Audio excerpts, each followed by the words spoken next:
Saya punya pasien, saya mau cerita dulu. Pasien saya ini kebenaran kepala pas pampres, bukan periode yang sekarang. Saya cerita, saya nggak sebut-sebutin nama. Kepala pas pampres beberapa periode yang lalu.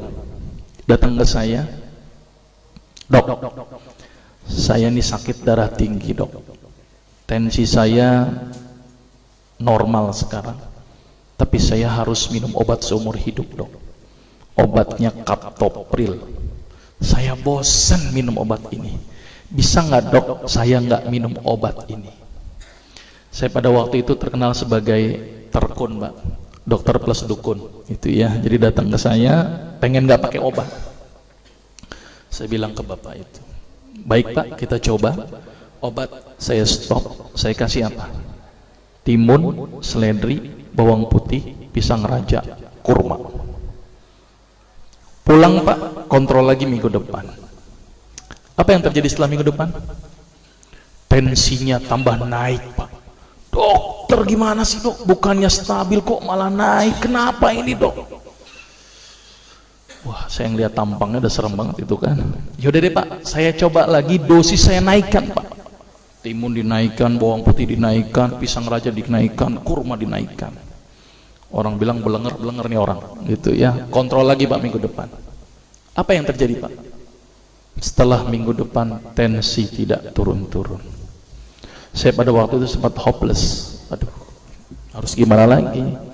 Dan bapak itu bilang ke saya, ini real pengalaman saya ketika praktek, dan real saya menggunakan terapi ini adalah pasien pertama saya.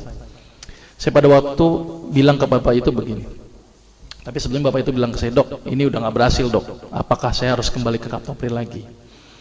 Tapi sama aja dong, percuma kalau saya harus kembali ke kaptopril lagi. Saya bilang ke bapak itu, pak, saya sebenarnya punya sebuah pengobatan ini belum pernah saya gunakan pak. Jadi kalau bapak mau pak, bapak adalah pasien pertama saya yang mau saya coba dengan terapi ini pak. Daripada bawa pulang nggak bawa apa-apa, kalau bapak pun mau. Dia mikir, ya udah dok, daripada saya pulang nggak bawa apa-apa, boleh deh saya coba.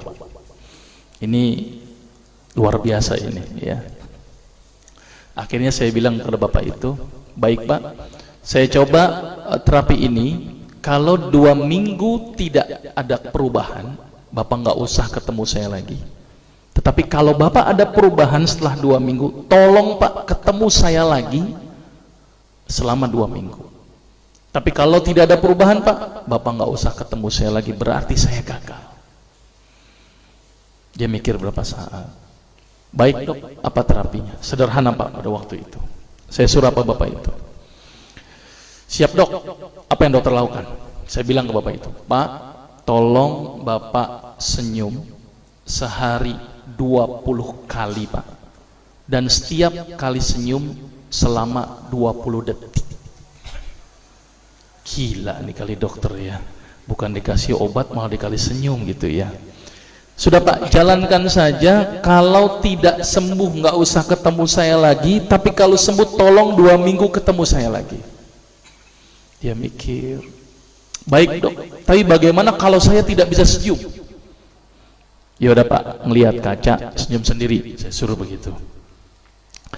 Ini jujur saja, ini kasus pertama saya dan saya waktu itu nekat saja karena saya sudah hopeless, harus bagaimana lagi kan, daripada dia tidak mau kembali ke kaptopril. Akhirnya di luar perkiraan saya pak. Ternyata bapak yang kepala pas pampres itu datang ke saya lagi pada waktu 2 minggu kemudian sambil senyum-senyum. Berarti kesimpulannya pak, sembuh pak. Kenapa kok bisa sembuh? Ini yang pertanyaan cukup mendasar. Kenapa kok senyum bisa sembuh? Sampai-sampai itu ajudannya bingung sama saya. Dokter, itu bapak diapain dok? Biasanya kalau upacara marah-marah, sekarang senyum-senyum. Baca koran, senyum-senyum. Bengong sedikit, senyum-senyum. Saya bilang memang target terapinya begitu, harus 20 kali sehari. Ternyata penelitian menunjukkan orang yang senyum sebanyak 20 kali sehari dengan durasi 20 detik setiap senyumnya, maka otak akan mengeluarkan sejenis zat yang namanya beta endorfin.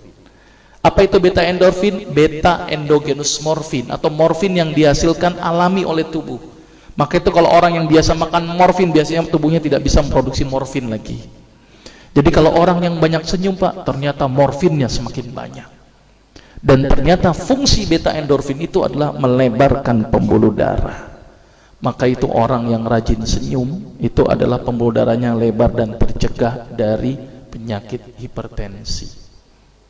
Tapi penelitian menunjukkan harus berapa kali tadi? 20 kali sehari. 19 kali aja nggak ngefek Pak. Gitu ya.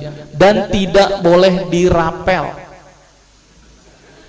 20 kali 20 detik berarti berapa? 400 detik sekaligus saja, nggak ngefek Pak. Yang ada kering itu gigi, gitu ya. Jadi senyum yang berefek itu harus intermiten. Sekarang senyum, nanti senyum, nanti senyum. Ada lagi tuh pasien yang nyeletuk, dok, tetangga saya tuh sering senyum stroke juga. Saya bilang Pak, kalau ada orang yang rajin senyum tapi juga kena darah tinggi juga, berarti senyumnya nggak ikhlas.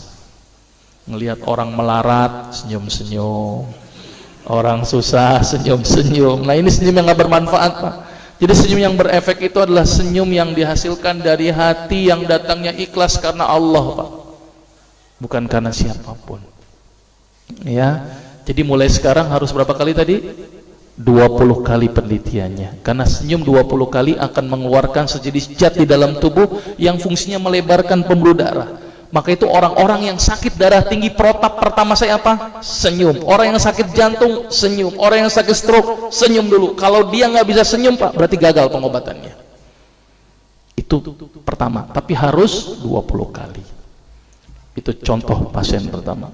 Contoh pasien kedua, saya punya pasien kebenaran nenek-nenek. Tapi bukan ini nenek-neneknya ya, ini cuman gambaran. Ini ternyata nenek-nenek tuh kayak begini gitu ya. Nenek-nenek setiap hari makan dul kolak, stres dia. Datang ke saya, dok gimana nih supaya nggak berhenti dari dul kolak. Pada waktu itu cuma saya suruh apa, nek tolong stop dul kolak, tolong nek senyum di pagi hari ketika nenek melek, langsunglah senyum, saya suruh. Cuman ini aja dok, iya melek, ketika melek pertama kali senyum langsung. Nenek itu mikir, udah jalin aja nek, pokoknya minggu depan kontrol sama saya, stop dulu kolaknya. Apa yang terjadi setelah 1 minggu? Dan itu sudah saya buktikan. Ternyata nenek itu balik ke saya lagi, iya ya dok ya, kok saya senyum di pagi hari, kok ternyata buang air besar saya langsung lancar. Kenapa ya doknya? Ternyata Pak, penelitian menunjukkan ibu-ibu atau wanita di pagi hari rata-rata ini sulit sekali tersenyum. Betul nggak sih Bu? Bu, betul nggak nih ibu-ibu nih? Betul nggak sih Pak ya? Ternyata ibu-ibu di pagi hari itu susah sekali tersenyum. Wallah alam, karena kenapa? Stres duluan kali ya. Ternyata ketika orang bangun tidur, gerak usus itu sangat melambat. Maka itu dirangsang itu usus dengan cara apa? Dengan meningkatkan tekanan di dalam perut. Dengan apa? Ambil efek kayak efek apa? Efek apa sih? Efek ngeden. Efek kayak orang sedikit ngeden. Ketika kita senyum, apa yang terjadi? Akan bikin kontraksi ini ngeden. Coba kalau Bapak senyum, ketawa dikit deh. Kan agak bikin ngeden sedikit Pak. Nah, ketika orang yang pagi hari melek kemudian senyum, akan menyebabkan tekanan di perut meningkat, relaksasi akan timbul, sehingga akan menyebabkan peristaltik usus menjadi lancar. Maka itu orang yang senyum di pagi hari akan memperlancar buang air besar. Dan ciri-ciri orang yang banyak senyum Pak, mohon maaf, biasanya banyak kentutnya Pak. Kenapa Pak? Karena peristaltiknya aktif. Kenapa beri aktif? Karena memang dia memacu. Maka itu kalau sekarang nanti ini ada yang senyum gitu ya, ternyata ada buang gas gitu ya, itu berarti sehat, alhamdulillah ya.